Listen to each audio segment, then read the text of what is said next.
The Vothrai fleet found the human ship drifting between two dead moons, and every sensor on every Vothrai vessel said the same thing. Nothing was alive inside it. No heat, no power, no sound, no breath. Fleet Mother Saral stood on the command deck of her flagship, the Deep Current, and watched the small gray shape turn slowly on the main screen. It was a human warship. She knew the shape well, because humans had been fighting her people for 6 years, and in 6 years, she had learned to hate the sharp lines of their hulls. But this one was different. This one was silent. "Confirm again," she said.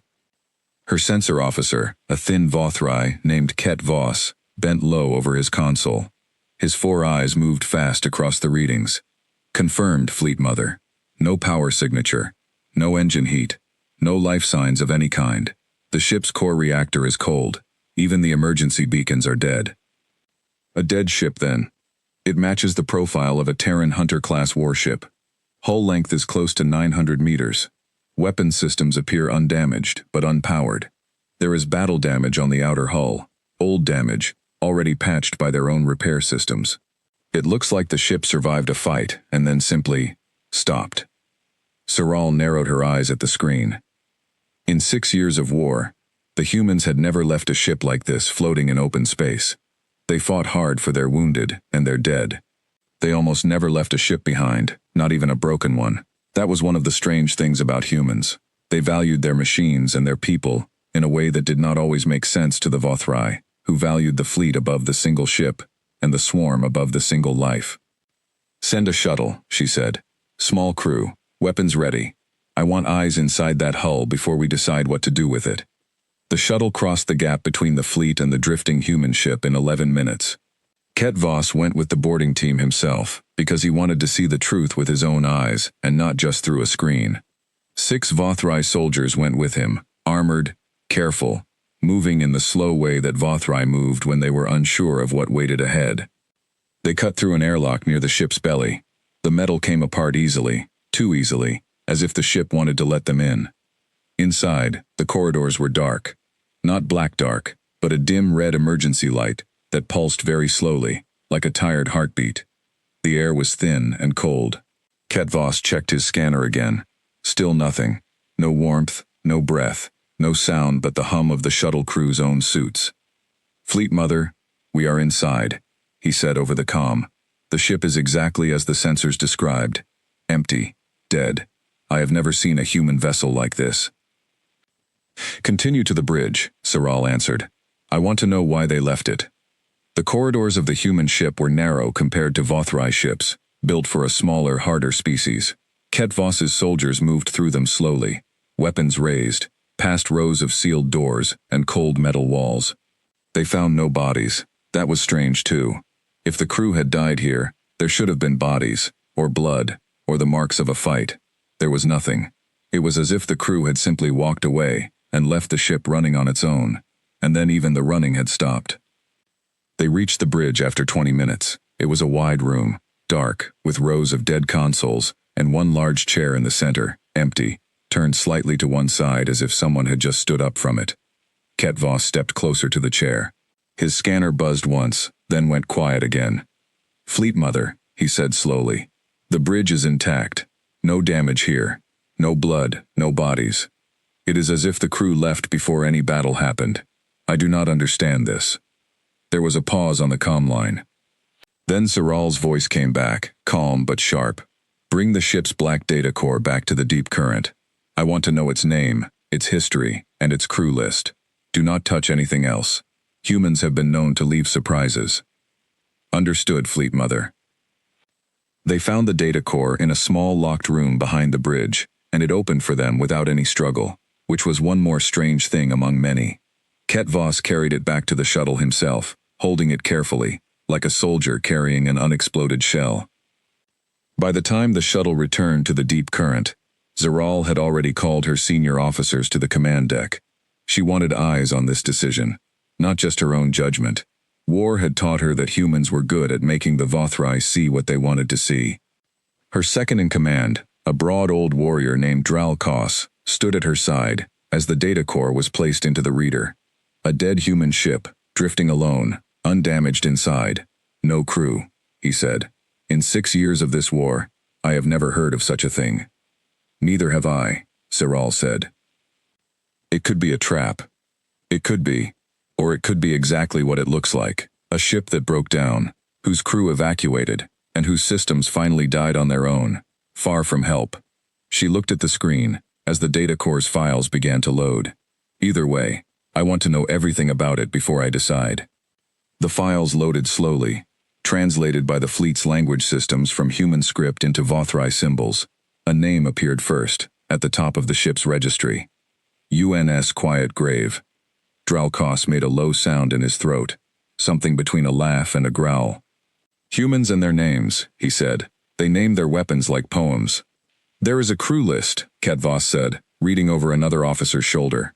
211 names. Captain Elena Reyes, Executive Officer Marcus Chen, Chief Engineer Amara Osei. He paused. The last log entry is dated 11 days ago. Play it, Siral said. The recording that came up was short, only a few seconds of human speech, rough with static, translated into flat Vothrai words on the screen below the sound. A woman's voice, tired, speaking fast. Core breach in Section 4, reactors failing. All hands to evac pods. This is Captain Reyes. Abandoned ship. I say again, abandoned ship. The recording ended. Silence held the command deck for a long moment. There it is, Dralkos said, satisfied. A broken ship, a dead reactor. A crew that ran for their lives and left this hulk behind for scrap. Nothing more than that. Siral did not answer right away. She was looking at the numbers on the side of the screen, the small details that no one else seemed to be watching. The evacuation pods listed as launched, 211. The number of the ship's own crew, 211. Every single soul accounted for. Every single pod launched cleanly, in order, with no panic in the timing at all. It was too neat. War was never that neat. Even a well-trained crew, running for their lives from a dying ship, left some mess behind. Some pods launched late. Some crew members lost in the dark corridors. This looked less like an emergency and more like a plan. But she said nothing of this to her officers, not yet. She only said, "Bring the ship into the fleet, tow it in close, inside the main formation, where our own ships can watch it and study it properly. If it truly is dead, we will learn much from it. Human technology, human weapons, human secrets. A gift, if it is real." "And if it is not real?" Ketvos asked. "Then better to have it close, inside our own ranks, where we can watch it every moment, than to leave it drifting, where we cannot see what it does." It was, she believed, the safest choice. Keep your enemy close, where your own eyes never leave it. That was Vothrai wisdom, old as the swarm itself. She did not yet understand that this was exactly what the humans wanted her to believe. The tow crews went out within the hour. 4 Vothrai support ships attached tow cables to the quiet grave and pulled it slowly, carefully, into the heart of the fleet. It was placed near the center of the formation, surrounded on all sides by Vothrai warships, cruisers, and supply vessels. A great ring of alien steel, closing around one small, cold, silent human hull. From the outside, the fleet now looked like a single great shape moving through space, hundreds of ships bound together in tight formation, guarding a captured prize at their center. It was, in its way, a perfect cage. No ship could enter or leave that formation without 100 sensors noticing. It was also, though none of the Vothrai understood this yet, exactly where a Terran Hunter-class warship, built for close and sudden violence, wanted to be. Inside the quiet grave, in a compartment sealed 3 decks below the reactor room, in a space that did not appear on any of the ship's official schematics, Captain Elena Reyes sat very still in the dark, breathing slow and shallow, and listened to the sound of alien engines humming just beyond the hull. She was not alone. 19 of her crew were with her, packed into a space built for far fewer people, wrapped in thin black suits that bent light and swallowed heat. Suits built by human engineers who had spent 3 years trying to solve one single, strange problem. How do you make a warship, and the people inside it, invisible to a sensor net, built by a species that had never once been fooled by human stealth technology before? The answer, it turned out, was not to hide the ship from the Vothrai sensors. The answer was to make the ship look exactly like what a broken, abandoned human warship should look like. Cold, quiet, dead, not hidden, surrendered. A different kind of trick entirely. One built from patience instead of cleverness. And patience was something humans had learned to be very good at, after 6 years of losing more battles than they won. Reyes checked the small dark screen strapped to her wrist. A single line of data pulsed there, faint and low. A private channel that no Vothrai sensor had yet found. It told her the ship's position, center of the enemy formation, surrounded on all sides. Exactly where she needed to be. She looked across the small dark room, at her executive officer, Marcus Chen, whose face she could barely see in the near-total darkness. He raised one hand, 3 fingers folded down, one held up. 3 days until the fleet was expected to reach the Threna system, where 300,000 human colonists lived under a fragile truce that the Vothrai had already broken twice before. 3 days to wait, in the dark, in the cold, inside the belly of the enemy, while alien engineers walked the corridors above them, studying a ship they believed was dead. Reyes closed her eyes and thought of her crew's families back on Threna, of the truce that had already been broken twice, of the fleet above her sitting fat and confident with its prize wrapped safe inside its ring of steel, confident that a dead ship could do no harm. She thought, not for the first time, that confidence was the one weapon humans had learned to use better than any species in the galaxy, because the Vothrai had built a perfect cage around the quiet grave, and had never once stopped to ask themselves a single question. What if the cage was not around the enemy at all? What if the enemy was the cage? 3 decks up, in the ship's forward cargo hold, Chief Engineer Amara Ose crouched beside a bundle of thick black cables that ran from a hidden reactor core to systems the Vothrai boarding party had walked right past without noticing. She had built this room herself, sealed it behind false walls 2 years ago, back when the plan was still only a drawing on a screen, and a stubborn hope in the back of Captain Reyes's mind. Ose ran one gloved hand along the cold metal casing of the hidden core. It was small, far smaller than the ship's main reactor, built quiet on purpose, built to leak almost nothing into the space around it. Almost nothing was enough, if you were patient, if you waited for the enemy to pull you in close, instead of trying to sneak in yourself. She checked a small readout glowing faint green in the dark.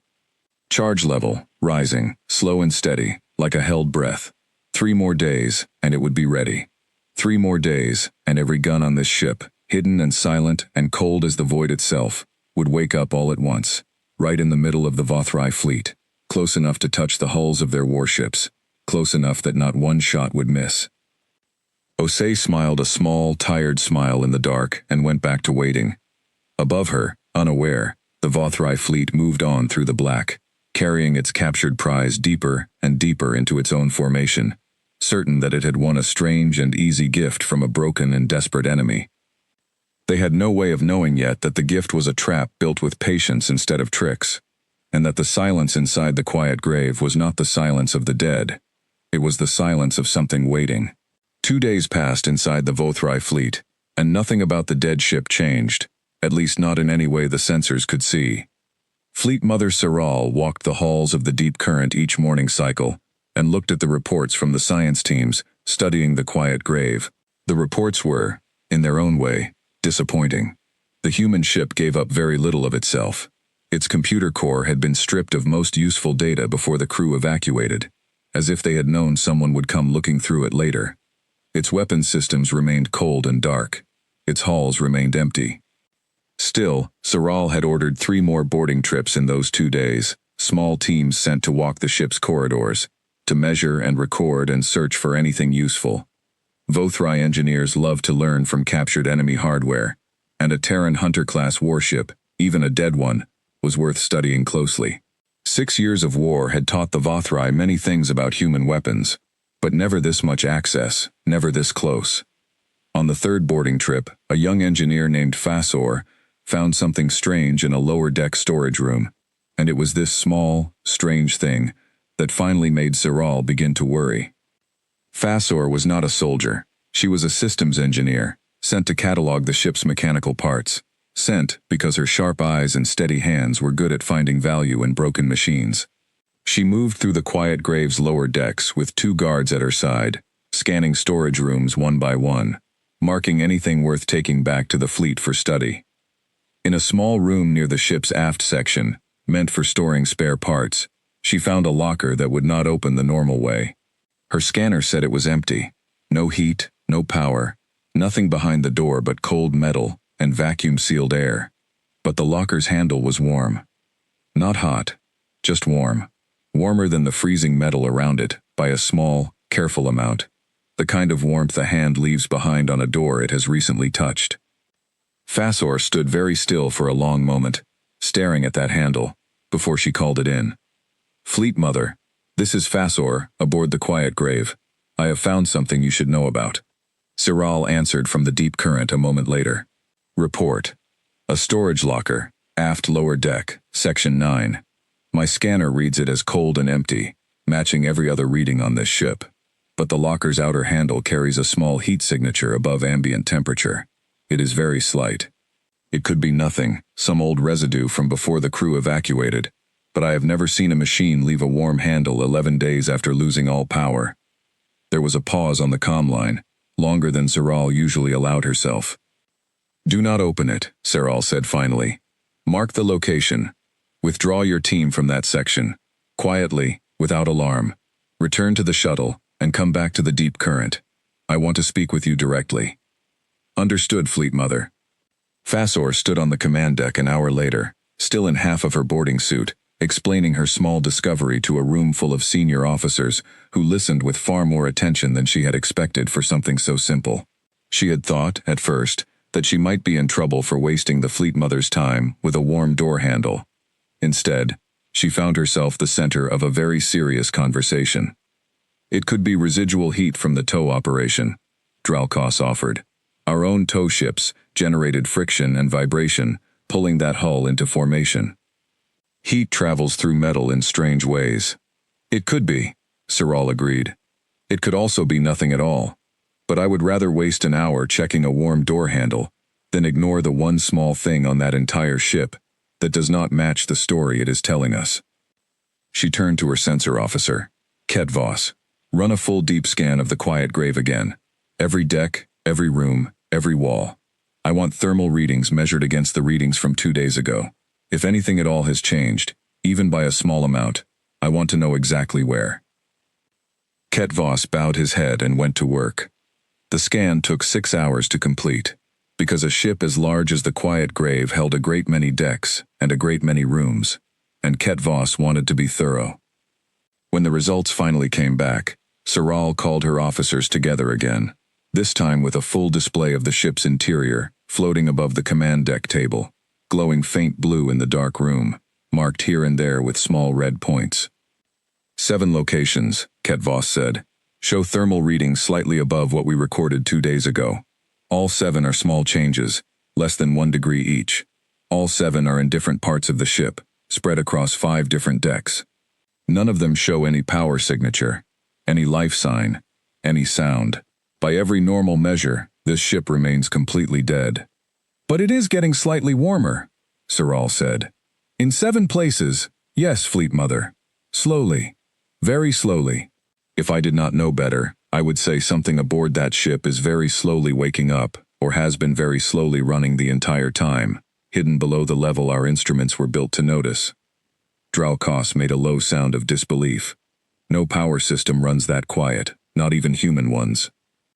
"I did not say I believed it," Ketvos answered carefully. "I said the numbers show it." Siral stood over the glowing display for a long moment, studying the 7 small red points scattered through the ship like scattered embers, far apart from each other, all warming at the same slow, careful pace. 7 points. 7 small fires, banked low, waiting. She thought again of the 2 neat evacuation records.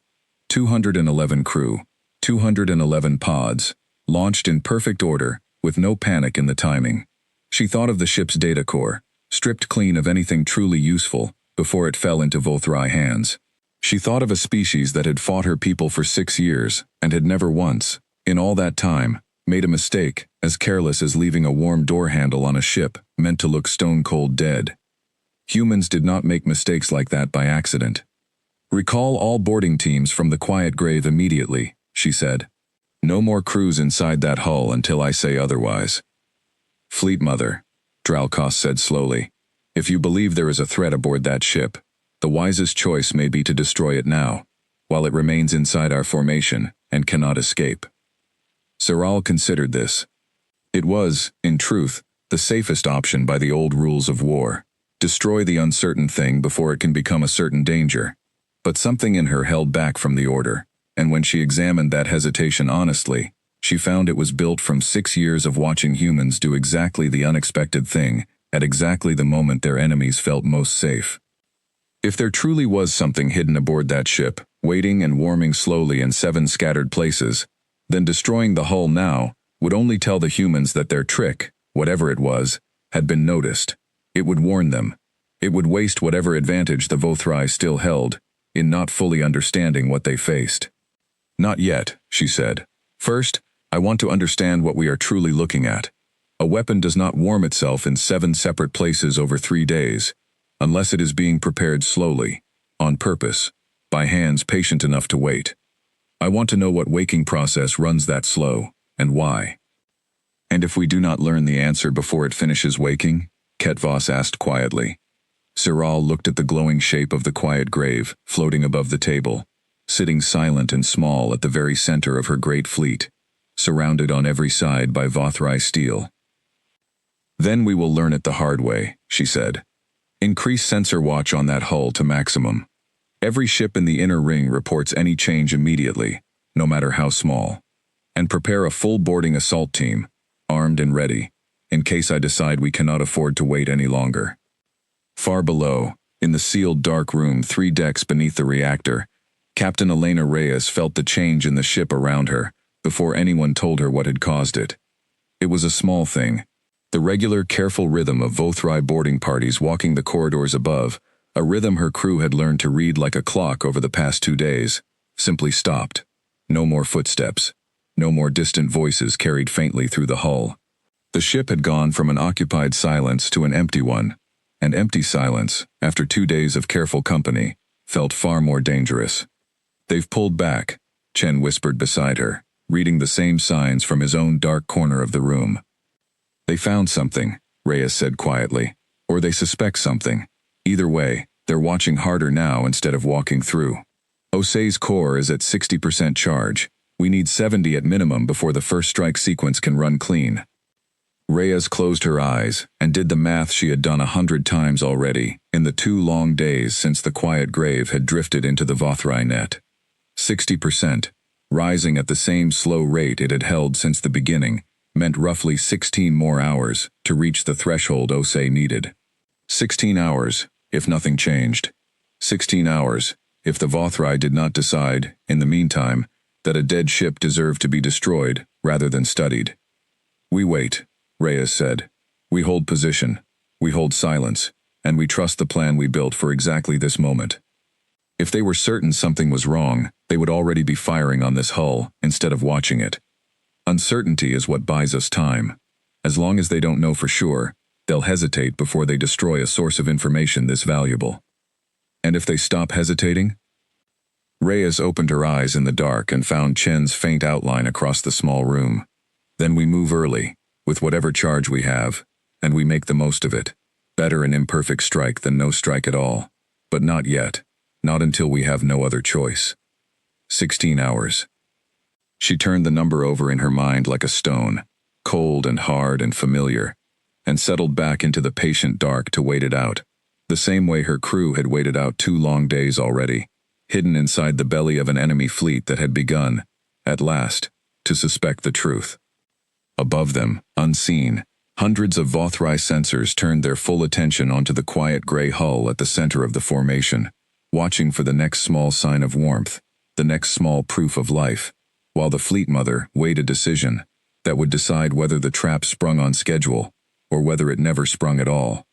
16 hours became 18, and 18 hours became 20, and still Fleet Mother Siral did not give the order to destroy the ship at the center of her fleet. Part of this was caution. Part of it was something closer to curiosity, an old Vothrai trait that had built their civilization long before it had ever met a human, the pull toward understanding a mystery before destroying it. And part of it, though Saral would not have said this openly to her officers, was pride. 6 years of war had cost the Vothrai many ships and many lives, and the idea that they had finally captured something valuable from the humans, a whole warship, its secrets ready to be pulled apart piece by piece, was not something she wanted to throw away over a warm door handle and 7 small points of unexplained heat. So she compromised, the way careful commanders often do. She did not send boarding teams back inside the hull, but she did not destroy it either. Instead, she doubled the sensor watch, moved 2 additional cruisers into tighter positions around the quiet grave, and ordered constant deep scans every hour instead of every day. It was, in her mind, the safest middle path between 2 risks. It was also, though she could not know this, exactly enough time for a hidden reactor deep inside that dead ship to finish charging. Chief Engineer Amara Ose felt the number cross 70%, at the same moment the ship's smallest sensor, hidden behind a false panel near the aft cargo hold, picked up the increased scanning frequency from the Vothrai fleet outside. Both facts reached her within the same breath, and both of them mattered. She moved quietly through the dark to the sealed room, where Captain Reyes waited with the rest of the crew, and she delivered both pieces of news together, the way she had learned to deliver news to Reyes, calm first, urgent second. "Core's at 71%, she said. "We're past minimum threshold for the first strike sequence. It won't be full power, but it will be enough to open every weapon port on this hull and put rounds through soft targets at close range." "And the second thing?"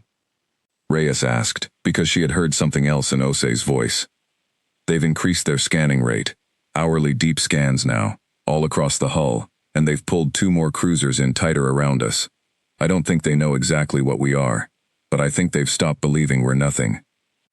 Reyes sat with that for a long moment in the dark, feeling the weight of every choice she had carried since this plan first became more than a drawing on a screen. Wait longer, and risk the Vothrai finally deciding the safest answer to an unsolved mystery was simply to destroy it. Move now, at 71%, and lose some of the overwhelming strike she had planned to unleash at full charge.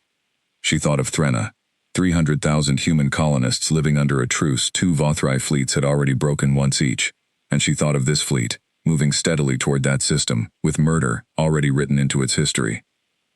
There would be no third chance for Threnna if this fleet arrived at full strength and full confidence. "How much do we lose, moving at 71 instead of full charge?" she asked. "Maybe a third of our expected damage on the first strike.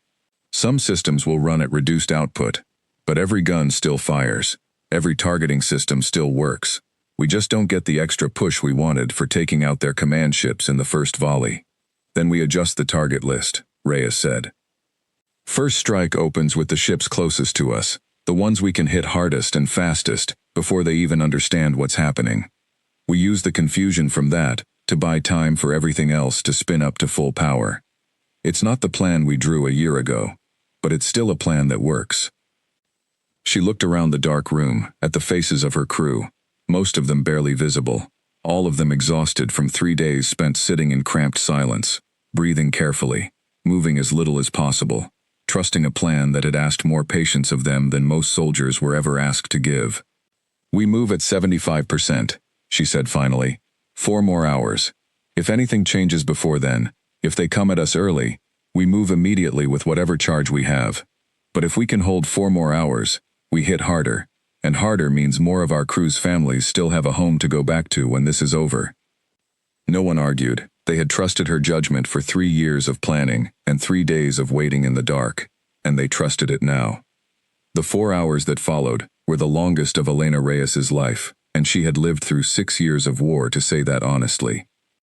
Twice during that stretch, Vothrai deep scans passed directly over the hidden compartment where her crew waited, close enough that everyone in the room could hear the faint change in the hum of the hull, as alien sensors swept past just beyond the metal.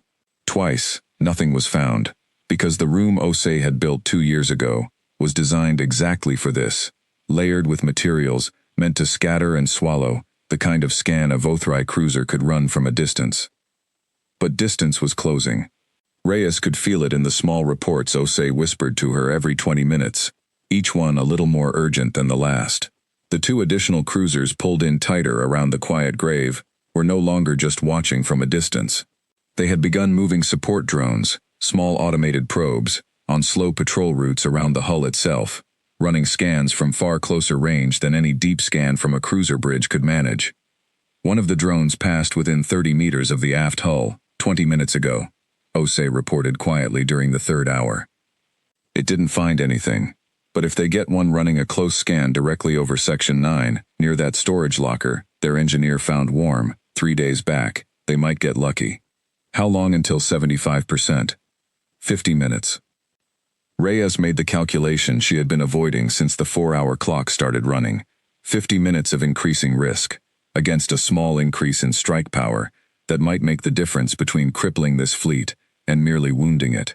She thought of the extra push, the full charge, the harder first strike, all of it weighed now against 50 more minutes of a drone patrol getting steadily closer to finding them. "We hold," she said finally. 50 minutes. If a drone gets within 10 meters of any of our 7 hidden points, we move immediately, whatever charge we're at. Otherwise, we finish the countdown. At 41 minutes, a drone did find something, though not in the way anyone aboard the Quiet Grave expected, and not in a way that gave them any warning at all. The drone was a small automated probe, running a slow patrol 30 meters off the hull, its scanner sweeping in steady lines across the metal surface. It passed directly over Section 9, over the storage locker with the once warm handle, and this time, instead of finding faint residual heat, it found something else entirely. A very small, very brief flicker of electromagnetic energy, less than a second long, leaking through a seam in the hull plating that Osei's hidden systems had not quite finished sealing, before the final charge cycle began drawing more power than expected. It was such a small thing, a flicker lasting less than a second, that the drone's onboard systems almost dismissed it as sensor noise. But Vothrai Engineering built its drones cautious, and cautious systems flag anything unusual rather than ignore it.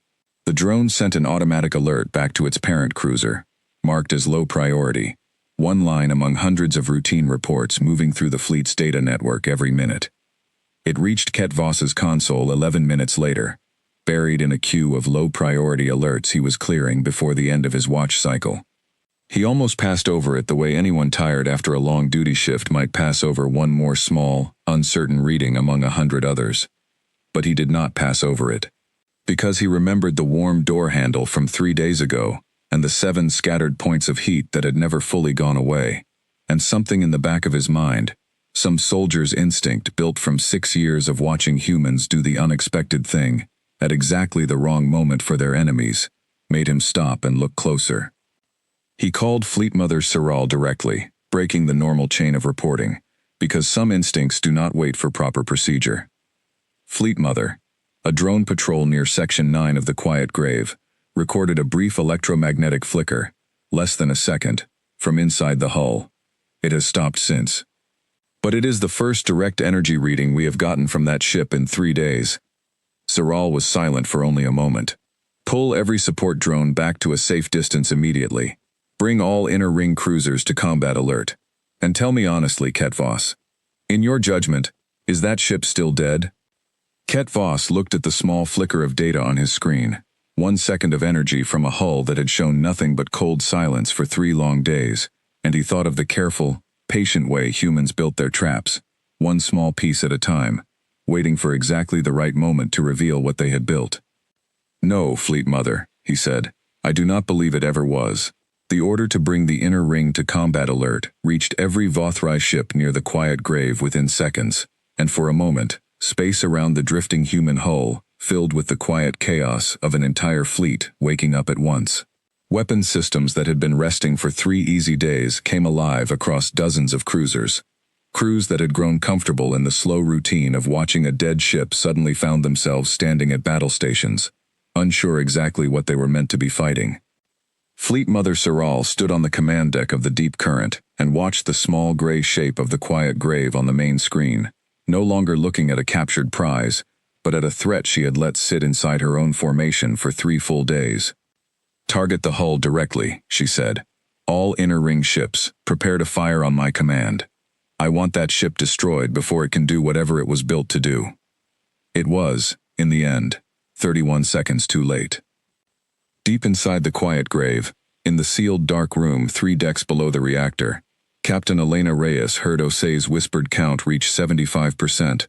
At the exact moment a new sound reached them through the hull, a sound none of them had heard in 3 days, the low, distant hum of HFY warships powering their weapons. "They're moving to combat alert," Chen said quietly, reading it from the small dark screen at his wrist. "All around us, fast." Reyes did not hesitate. 3 years of planning, 3 days of waiting, and the choice she had built her whole strategy around finally arrived, exactly as she had known it might. The enemy had found them a few minutes too early. The only question left was whether her crew would move fast enough to matter. 75 is enough, she said. Osei, wake the ship. Chen, sound the crew to positions. Everyone else, this is it. Everything we practiced, everything we built. Now. The hidden compartment that had held 19 silent, careful crew members for 3 long days erupted into fast, controlled motion. Osei was already moving toward the small console built into the false wall, her hands running across it with the speed of someone who had rehearsed this exact motion 100 times in simulation and had waited 3 years to do it for real. "Reactor spinning up," she said. 10 seconds to full activation. Across the ship, in 6 other hidden compartments scattered through 5 decks, other small teams of the Quiet Graves crew were doing the same thing at the same moment, each one running their own part of a plan built to look, from the outside, like a single unified machine waking up all at once. Fleet Mother Saral watched her own sensor readings shift from confusion into alarm in the space of a few heartbeats. The Quiet Grave, which had shown nothing but cold silence for 3 days, suddenly blazed with power across its entire hull, every system flooding to life at once, weapons ports that had appeared sealed and dead suddenly opening along the length of the ship, like eyes snapping open in the dark. "Fire," she ordered. "All ships, fire on that hull now." But 31 seconds is not a long time, and it was not enough. The Quiet Graves weapons came fully online, a fraction of a second before the first HFY cruiser's guns found their target. And in the strange mathematics of close combat, a fraction of a second between 2 ships built for sudden violence is everything. The Quiet Grave opened fire from the very center of the HFY fleet, and because it sat inside the formation rather than outside it, every weapon it carried faced targets close enough to touch. There was no distance for HFY point defense systems to burn down incoming fire before it landed. There was no time for evasive maneuvers between ships packed so tightly together in formation. Every shot the Quiet Grave fired found a hull within arm's reach, at ranges no warship had ever been built to survive. The first volley tore through the 2 cruisers that had been pulled in tightest around the human ship, the same 2 cruisers Zaral had ordered closer, 3 days earlier, to keep better watch. Their reactors ruptured in bright, silent flashes that lit up the black space around them, for one brief moment, before the wreckage went dark and cold, drifting apart in 1,000 broken pieces. "Redirect all forward batteries to the center of formation," Saral ordered, but the command came a moment too late for ships already too close to react in time. A 3rd cruiser lost its engines to a direct hit and began tumbling slowly out of formation, venting atmosphere from a dozen new wounds. A supply vessel, unarmed and unprepared, took a hit meant for a warship beside it and broke apart entirely. Chaos spread through the fleet the way chaos always spreads in close formation combat, fast, ugly, and impossible to fully control.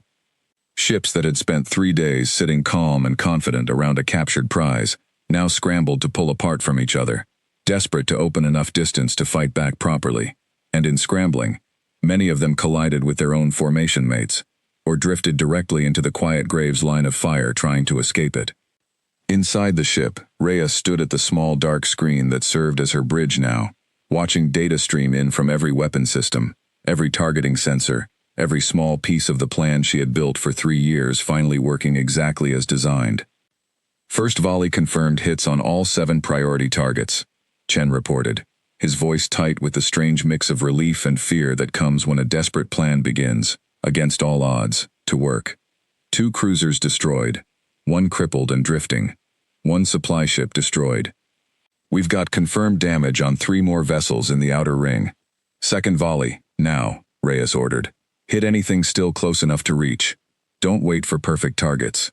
Every second we stay silent after this is a second they get to organize a response. The quiet grave fired again, and again, weapons built for a single sudden strike now working in rapid, brutal sequence, each volley finding softer targets, as the Vothrai fleet scrambled to create the distance it needed to fight properly.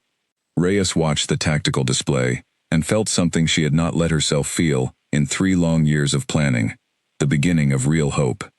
Fleet Mother's flagship is pulling back toward the outer ring, Chen said. Looks like they're trying to reorganize from a safer distance. Then we don't let them get there clean, Reyes said. Osei, how's our engine status? Main drive's still cold. We never risked spinning that up with them watching us for 3 days. We're not going anywhere fast. This ship isn't built to survive a real fight, Captain.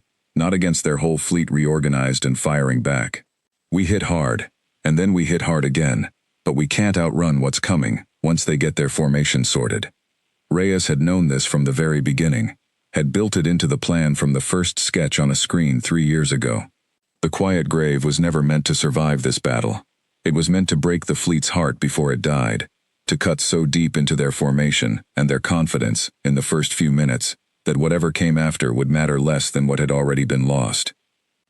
Then we make every shot count, she said. Full spread, every remaining volley, targets of opportunity across the whole inner ring. And Osei, prep the evacuation pods. When the charge runs dry, we don't stay aboard to go down with her. Understood, Captain. Outside, the Vothrai fleet fought to pull itself back into some kind of order, ships breaking away from the wreckage at the center of their formation, gunners finally finding clear lines of fire on the small gray hull that had just torn their proud formation apart from the inside. The quiet grave kept firing, kept finding targets, kept doing exactly the damage Elena Reyes had spent 3 years planning it would do, even as return fire began to find its own mark against the human ship's thinning hull. The trap had sprung.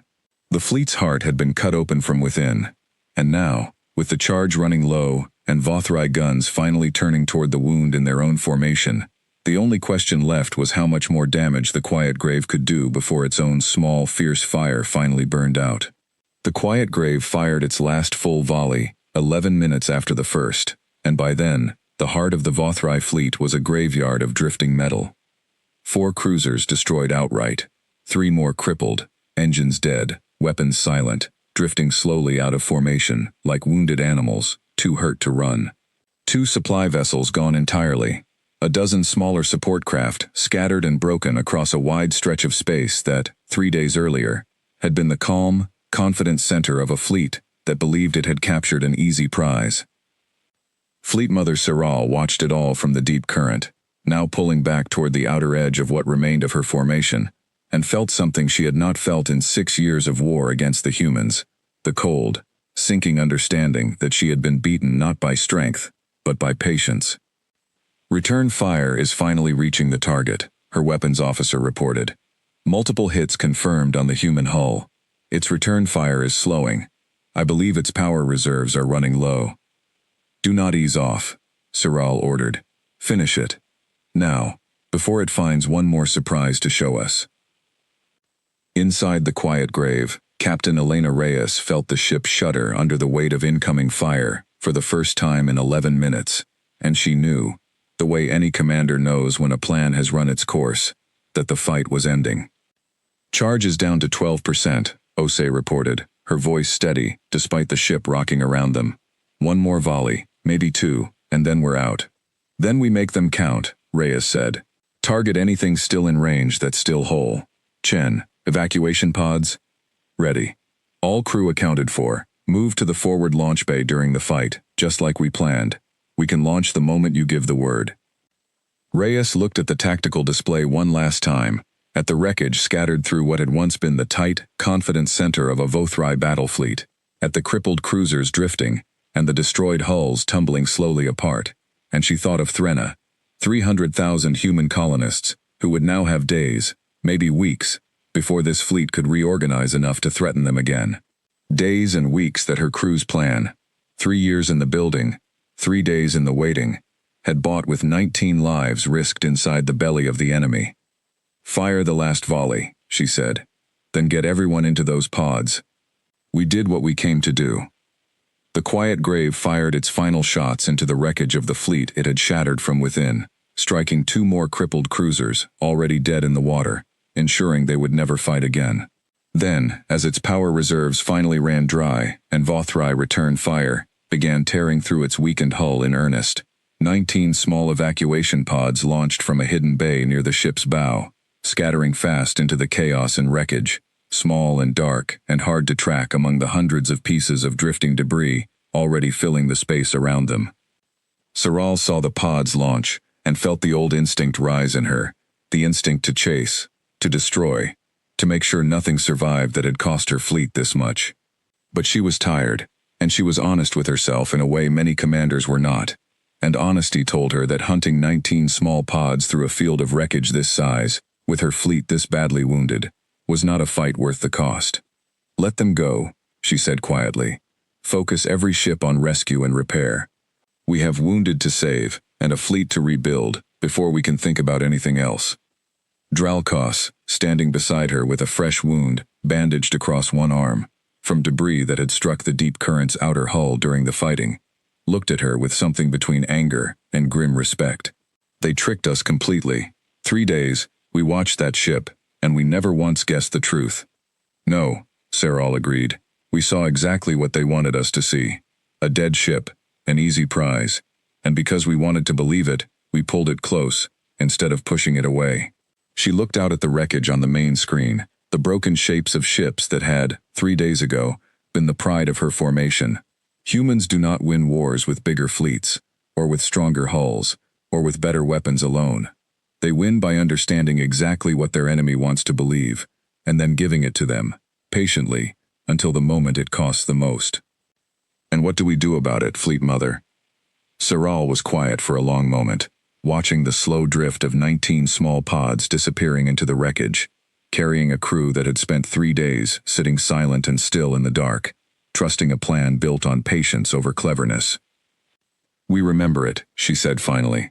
"We remember that the next time a human ship looks dead, it may only be waiting, and we tell every fleet commander in the Ascendancy the same lesson, so that this mistake is made once, by us, and never again by anyone else." 3 weeks later, a small human rescue ship found 19 drifting pods far outside the wreckage field, their occupants alive, cold, hungry, and exhausted, but whole.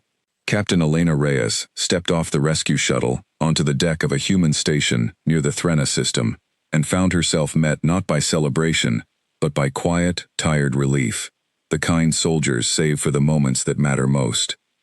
The Vothrai fleet, that had once carried 300,000 human lives toward a broken truce, never reached Threna at all.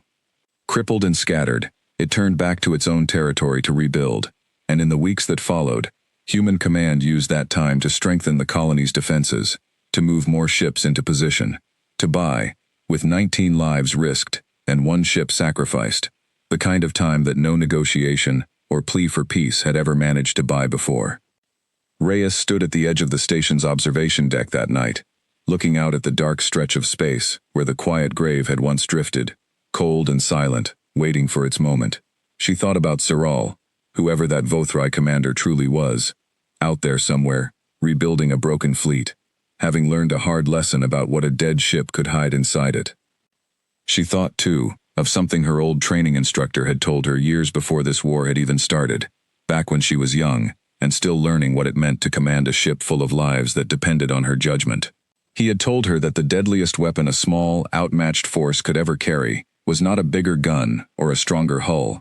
It was patience, the willingness to wait, quiet and still, long past the point where waiting felt bearable, until the exact right moment arrived to strike. Every alien sensor on that fleet had said the quiet grave was empty. Every reading, every scan, every careful measurement had told the Vothrai exactly what they wanted to believe, that the ship at the center of their formation was nothing more than a broken, harmless prize. They had been wrong, not because their instruments had failed them, but because they had never stopped to ask what kind of enemy could make dead metal wait 3 days in silence, patient as stone, for the one moment that would matter most. Elena Reyes turned away from the dark window at last, tired but certain, and went to find her crew, the 19 souls who had trusted her plan enough to sit silent in the dark for 3 long days, waiting inside the belly of the enemy, for their moment to open fire.